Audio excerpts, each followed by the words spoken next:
Yes, Commander? How did you end up assigned to the Normandy? I signed up with the Alliance as a navigator right out of school, following in my grandfather's footsteps, I guess. My first posting was on the Agincourt.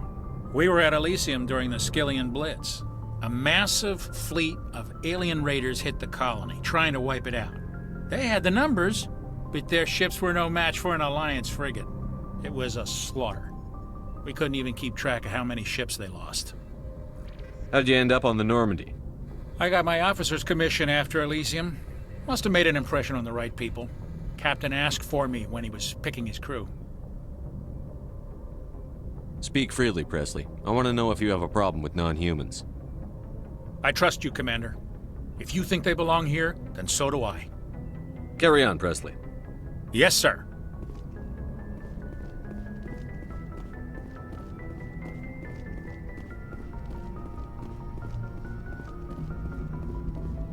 I prefer gold to silver, you know, for my medal.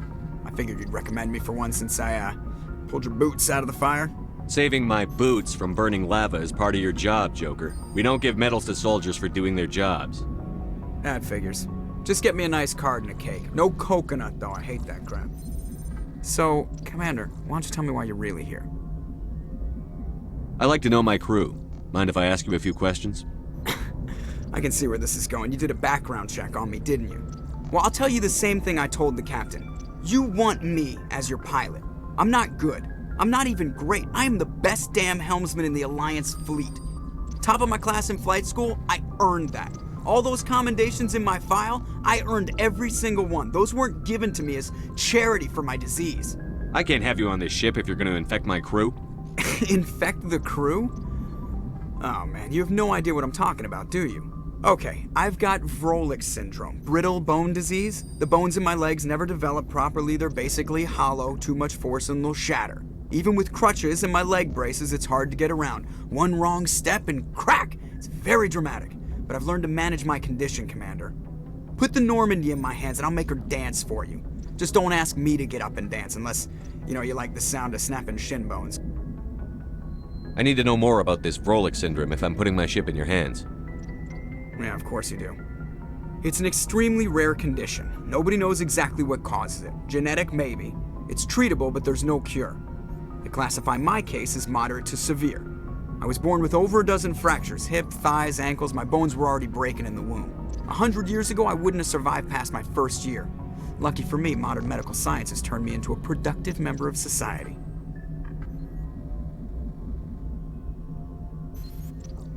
You're not going to break a bone trying to fly the ship, are you? I don't fly with my feet, Commander, so I'm fine as long as I'm in this chair. I gotta be real careful when I get up to take a piss, though. I can do my job as well as anyone on the ship. Better, actually. So don't worry about it. I'm not trying to make you uncomfortable. Let's talk about something else. Whatever you want, Commander. Why does everyone call you Joker? It's a lot shorter than saying Alliance Flight Lieutenant Jeff Moreau. Plus, I love to make little children laugh. You're dodging the question. Look, I didn't pick the name. One of the instructors in flight school used to bug me about never smiling. She started calling me Joker, and it stuck. Why didn't you ever smile? Hey, I worked my ass off in flight school, Commander. The world's not gonna hand you anything if you go around grinning like an idiot. By the end of the year, I was the best pilot in the academy, even better than the instructors, and everybody knew it. They'd all got their asses kicked by the sickly kid with the creaky little legs. One guess who was smiling at graduation? I have to go. All right, see ya. Yes, Commander? Is there something you need? How did you end up serving on an Alliance ship? I enlisted right out of med school. Earth always seemed boring to me. Too safe, too secure. I figured the colonies were teeming with exotic adventure.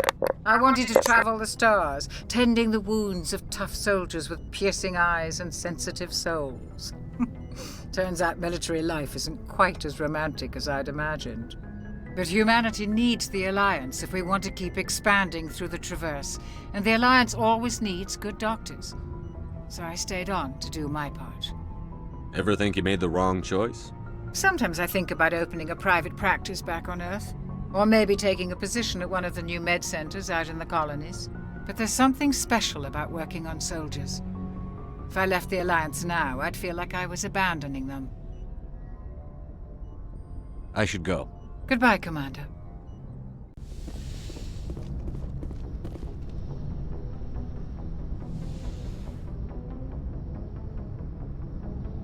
I get the feeling you want to ask me something, Commander. Do you know why Benezia joined up with Saren? I don't understand it. She was always outspoken about the need for the Asari to become more involved in shaping galactic events. Maybe she thought allying herself with Saren would somehow be for the greater good in the long run. At least I hope so. Any chance she's in this for power or personal gain? No, not the Benezia I knew. But I hadn't spoken with my mother in many years. She may have changed. I'd like to know more about the Asari. We were the first species to discover the Citadel. We were instrumental in forming the Council, and we always strive to be the voice of peaceful cooperation in galactic disputes. My people believe we are all part of a single galactic community. Each species contributes something to the greater whole. Although we seek to understand other species, it seems few of them seek to understand us. The galaxy is filled with rumors and misinformation about my people. Like what? Most of the inaccuracies are centered around our mating rituals. My species is monogendered. Male and female have no real meaning for us. We still require a partner to reproduce. This second parent, however, may be of any species and any gender. So you'll have sex with anything? Now you see how rumors get started. Physical contact may or may not be involved, but it is not an essential element of the union. The true connection is mental. Our physiology allows us to meld with other beings. We can touch the very depths of their minds. We explore the genetic memory of their species. We share the most basic elements of their individual and racial identities. We then pass these traits on to our daughters. It is how we learn to grow as a species and how we develop a greater understanding of other races. What happens to your partner after the union? Every relationship is different. Some unions are a single encounter with both parents parting ways afterwards. Others can be more long-term. Sometimes an Asari and her partner will stay together for many decades. You Asari live for 1,000 years. What happens when your partner dies? Few sapient species live as long as my kind. We have learned to take a philosophical approach to our unions. We do not focus on the inevitable loss of our partners. Instead, we enjoy the time we spend with them. And even after they're gone, a part of them lives on in us.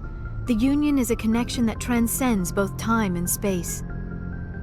Do you know who Matriarch Benezia chose as her partner? She rarely spoke of her partner.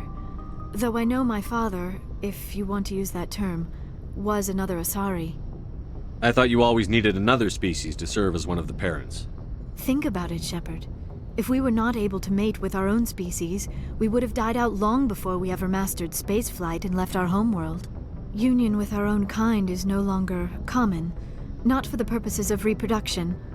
Most Asari believe it weakens our species. Asari daughters inherit racial traits from the father species. If both parents are Asari, then nothing has been gained, or so conventional wisdom would hold.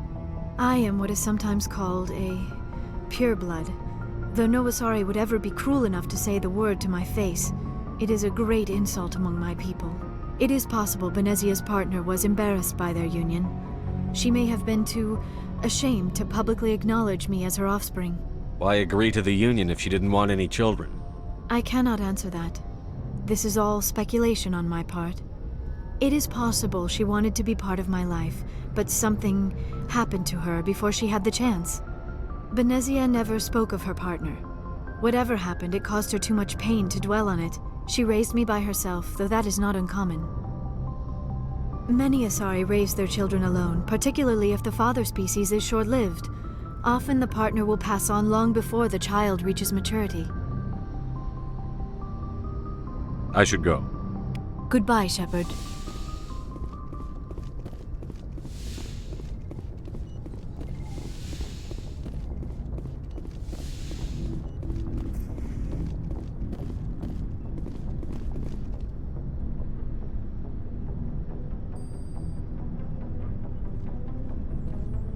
Anything you need, Commander? What's your opinion on the last mission? Dr. Tassoni. Seems like a sweet girl. Easy on the eyes. I mean, if you like the bookish sort. Any intentions there, Lieutenant? No, Commander. Just art appreciation. Just trying to get a sense of where the crew's at. Thoughts? Is this an official evaluation, Commander? Or off the record? Like I've got time to write you up. You have something you want to say, feel free. Fair enough. Truth is, there's something wrong with all of this. This Saren is looking for records on some kind of galactic extinction, but we can't get backup from the Council?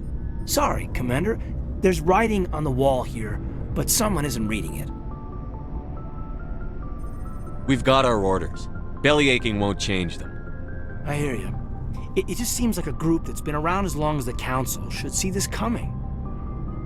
Sorry if I got too informal. Protocol wasn't a big focus back in Bot. Tell me about it. Biotic acclimation and temperance didn't last past the airlock. To the kids they hauled in, it was brain camp. Sorry, hauled in is unkind. We were encouraged to commit to an evaluation of our abilities so an understanding of biotics could be compiled. There are worse results of accidental exposure to Element Zero in the womb. Beats the brain tumors some kids grew up with. I heard all about that. How companies would arrange accidents to expose people to Element Zero. There was never any proof of that. It's not what happened in my case, anyway. My mother was downwind of a transport crash. It was before there were human biotics, a little after the discovery of the Martian ruins. It only gets iffy around 63 when Kinetics was running out of first-gen subjects. Until then, they'd relied on accidentals. A bunch of guys in suits show up at your door after school, and next thing you know, you're out on Jump Zero. Jump Zero is Gagarin Station, right? What's it like? Yeah, that's the official name. Biggest and farthest facility we had for decades. Right on the termination shock, the outer edge of the solar system. It's where they did all the Goose Chase FTL research before we caught on to using mass effect fields. It was a sterile research platform when I was there. There were other kids in the same boat, right? At least you weren't alone out there. That's true.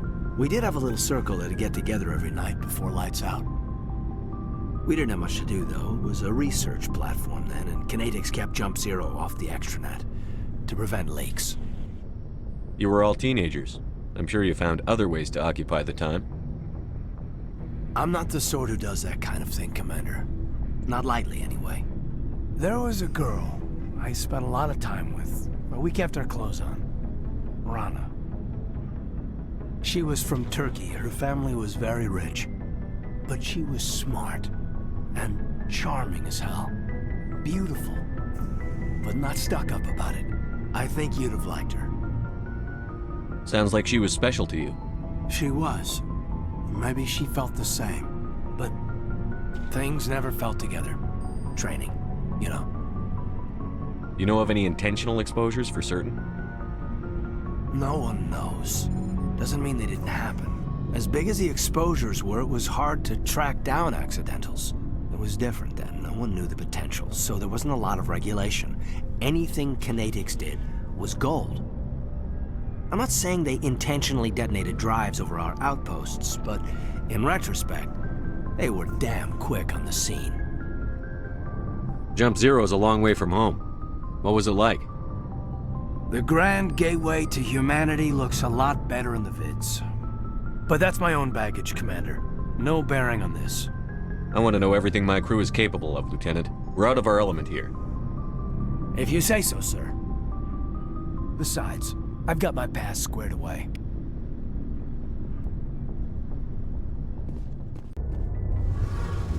Something I can do for you, Commander.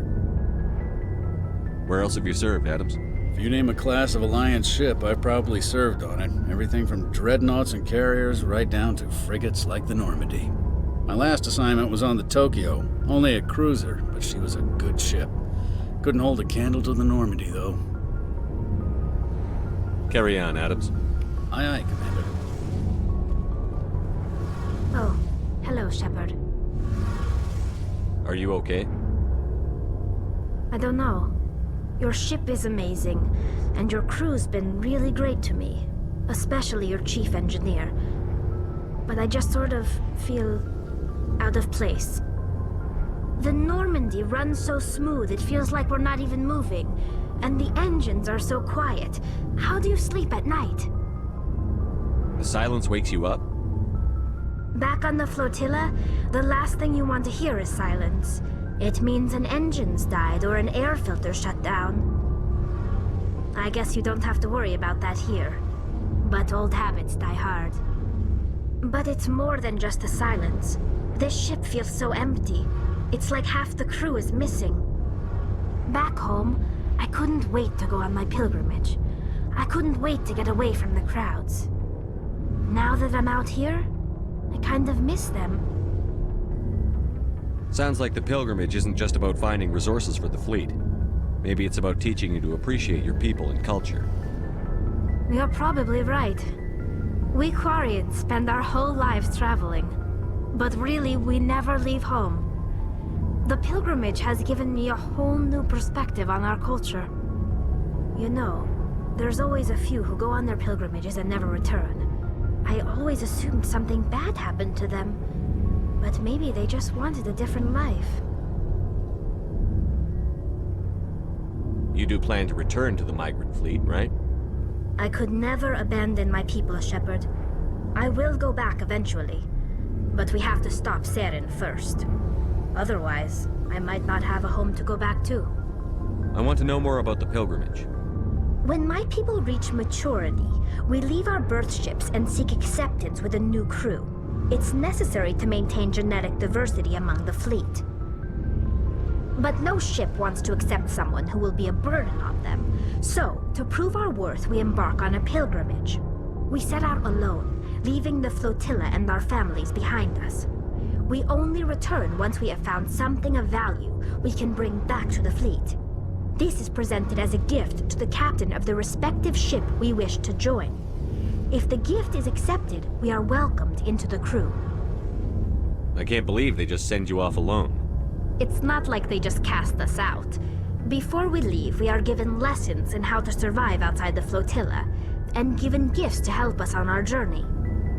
We also receive implants to fight off sickness and disease. Generations of living in an isolated and highly controlled environment have left our immune systems weaker than most. By the time we leave the fleet, we are well equipped for the pilgrimage. This is a rite of passage for all Quarians. If it were dangerous, our numbers would suffer.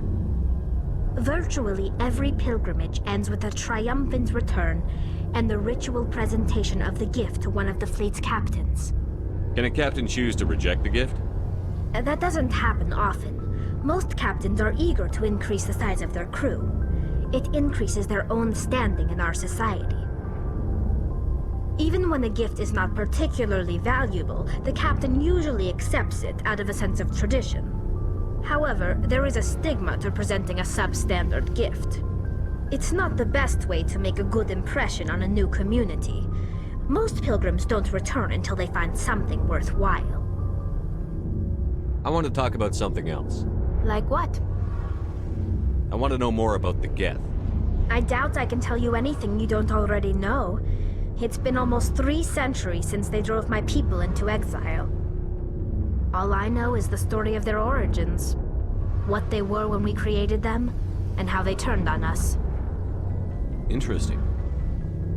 The Geth were originally created to serve as an automated manual labor force. Initially, their intelligence was as limited as any VI.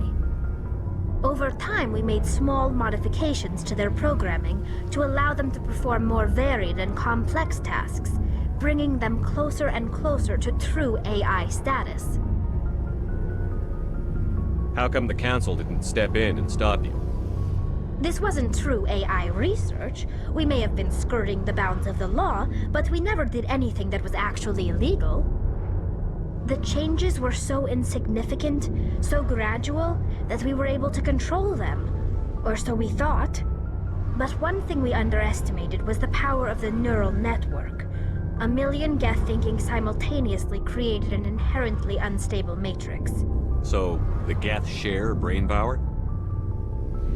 Many of the Geth's logic systems were designed to work in concert with other nearby Geth. Basically, the more of them you have in a group, the smarter they are. So there's some sort of group consciousness. No, nothing like that. They cannot share sensory data or information. Their programming cannot handle that much simultaneous input. Each Geth maintains an individual awareness and identity. The neural network only operates on a process-based level. It's basically the synthetic equivalent of a subconscious. But when they're in close proximity, they can coordinate low-level functional processes, freeing up more capacity for original or independent thought. What made them rebel? As we built more and more Geth, their effective intelligence became more sophisticated, more abstract. One day, a Geth began to ask its Quarian overseer questions about the nature of its existence. Am I alive? Why am I here? What is my purpose? As you can imagine, this caused a near panic among my people. I don't see what's so bad about those questions. The Geth were created to engage in mundane, repetitive, or dangerous manual labor. That's fine for machines, but it won't satisfy a sentient being for long.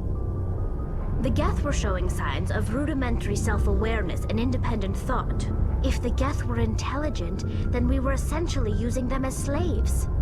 It was inevitable the newly sentient Geth would rebel against their situation. We knew they would rise up against us, so we acted first.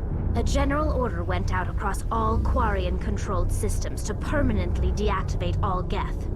The Geth responded to this order violently. You didn't really think they'd just let you destroy them without a fight, did you? The hope was that most of the Geth would still be little more than machines, incapable of organized resistance. But they had progressed much further than anyone anticipated. The war was long and bloody. Millions upon millions of Quarians died at their hands. In the end, we were forced to flee our own homeworld. We feared the Geth would pursue us, but they never came beyond the Veil. Now we drift through space, exile searching for a way to reclaim what was once ours. You got what you deserved. We made a mistake when we created the Geth in the first place, but we did not make a mistake when we went to war against them. If we had not acted, they would have wiped us out. They're a synthetic life form. They have no use for organics. None. Why do you think they cut themselves off from the rest of the galaxy? Why do you think they've killed every organic being who's ever tried to contact them? They didn't kill Saren. What does that tell you? The Geth are not innocent victims in all this. They're the enemy. They want to destroy us. Not just the Quarians. All organic life. That's why they've joined up with Saren. And that's why we have to stop him. I should go. See you later. Commander, how are you? Why did you want to be a CSEC officer in the first place? That's a good question. There were several reasons, I guess. Like what? Probably the same as most officers. I wanted to fight injustice, wanted to help people. I guess my father had something to do with it too. He was CSEC, one of the best. I grew up hearing about his accomplishments or seeing his picture on the vids after a big arrest. He's taking my resignation pretty hard. He's not impressed that you're going after Saren? My father's a CSEC man to the bone. Do things right or don't do them at all, he says. He thinks I'm being too rash, too impatient. He's worried I'll become just like Saren. He actually talked me out of becoming a Spectre when I was younger, for the same reasons. You were asked to be a Spectre? Well, I was targeted as a possible Spectre candidate, me and about 1,000 other Turian military recruits. I could have received special training, but my father didn't like it. He despises the Spectres. He hates the idea of someone having unlimited power with no accountability. He wouldn't like you, Commander. No offense. Spoken like a true CSEC officer. Yeah, it's a speech I've heard one too many times. But Saren's not going to play by our rules, CSEC's rules. If you want to nail Saren, you need to send someone who isn't restricted by policies and procedures.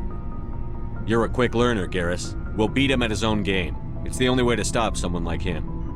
I'm right behind you, Commander. So, we've got Saren on the run. It won't be long now. Saren's good, but I'm better. Good? He's rotten. To the core. I could tell as soon as I met him. Why didn't you tell me this sooner? I would've if I thought it was important. I'll decide what's important. Now tell me how you know Saren. This was a while ago. A bunch of mercs were bragging about a job out near the edges of the Terminus systems. They said it paid well and the boss was never around to ride them. They said he was looking for more men, too. So I checked it out. I didn't know Saren was openly recruiting mercs. It wasn't that open, and he only showed his face once. We'd been raiding ships in the area for months when we took out this massive cargo freighter. Our biggest haul yet. I was on board checking bodies for valuables, looking for some extra credits. That's when I saw him. What did Saren want with the ship? I don't know what he wanted. He was just moving through the ship, watching. A couple of the mercs called him by name, but he never spoke to them. Never spoke to anyone. I had a really bad feeling about him, so I got the hell out. Didn't even wait to get paid. What kind of cargo was the freighter carrying? What was Saren after? I don't know. All I saw on that ship was food and medical supplies. There were some basic weapons, but nothing big. If there was anything of value on that ship, I didn't see it. That's why I didn't mention it sooner. Whose ship was it? There was a Volus trading vessel. Big one. Lots of guards. But they were no match for us. That's the only time you saw him? Yeah. Didn't even know who he was. Still wouldn't if I hadn't joined up with you. But my instincts were right. Every other merc on that mission turned up dead within a week. Every damn one. So long, Rex. Shepard. Commander, you have a minute to talk? I keep an open door policy. If you have any concerns, lay them on me. All right. I know things are different aboard the Normandy, but I'm concerned about the aliens, Vicarian and Rex. With all due respect, Commander, should they have full access to the ship? You don't trust their motives because they're not human. This is the most advanced ship in the Alliance Navy. I don't think we should give them free rein to poke around the vital systems. Engines, sensors, weapons. I share your concerns, Chief, but I'm under orders. Under orders to let aliens gather military intelligence? I can't believe that was the Alliance's intention. We, humanity, have to learn to rely on ourselves. Standing up for ourselves doesn't mean standing alone. I don't think we should turn down allies. I just think we shouldn't bet everything on them staying allies. As noble as the council members seem now, if their backs are against the wall, they'll abandon us. The council's had a grudge against us since the First Contact War. I don't think it's a grudge. I think it's... Look, if you're fighting a bear and the only way for you to survive is to sick your dog on it and run, you'll do it. As much as you love your dog, it isn't human. It's not racism, not really. Members of their species will always be more important to them than humans are. These seem like deeply held beliefs, Williams. What made you think this way? My family's defended the Alliance since it was founded. My father, grandfather, great-grandmother, they all picked up a rifle and swore the oath of service. I guess we just tend to think of Earth's interests as our own. It doesn't sound like you've worked with aliens before. No, sir. Mainly I've been groundside, part of the surface garrison forces. I did get a rotation on a space station for training. Every Marine a rifleman, every rifleman ZG certified. Guess you make a habit of second-guessing your superiors. No, sir. I never knew my family. Grew up an orphan on Earth. Anybody in your family I'd have heard of? Couldn't say, Commander. So why are you out here? Just trying to get away from Earth? No. The future of humanity is out here. There's so much we haven't seen yet. Yeah. I still remember my first field exercise on Titan. When we hit mud, the reality hit me. I'm the first person who ever stood here. Then my drill instructor kicked me in the ass. I went face first into the muck. He spent the next 5 minutes chewing me out for gold breaking. Don't tell me you had Gunny Ellison. He's the only one I know who uses that word to describe shirking duty. Oh lord, you went to the Makapog boot camp too? Yeah, Gunny Ellison's still reaming out recruits down there, kicking ass and using words like inveigle and pusillanimous. All right. I can see where your concerns are coming from, Williams. But this is a multilateral mission. You're going to have to work with aliens, like it or not. It won't be a problem, Commander. You say jump, I say how high. You tell me to kiss a Turian, I'll ask which cheek. Would you kiss anyone I ordered you to? That depends, sir. If you ordered me to kiss a superior officer, that would be a violation of the regs concerning fraternization. That would make it an illegal order. I'd be required to decline and relieve you of command. Sir. What's your opinion on the last mission? Not sure I buy Dr. Tassoni's story about her and her mom not talking. They're family, right? I'm not sure I believe it either. It's better to have her where we can see her. That makes sense. Too bad those ruins got destroyed. I mean, they lasted thousands of years. That's impressive. We'll talk later, Williams. Looking forward to it, sir.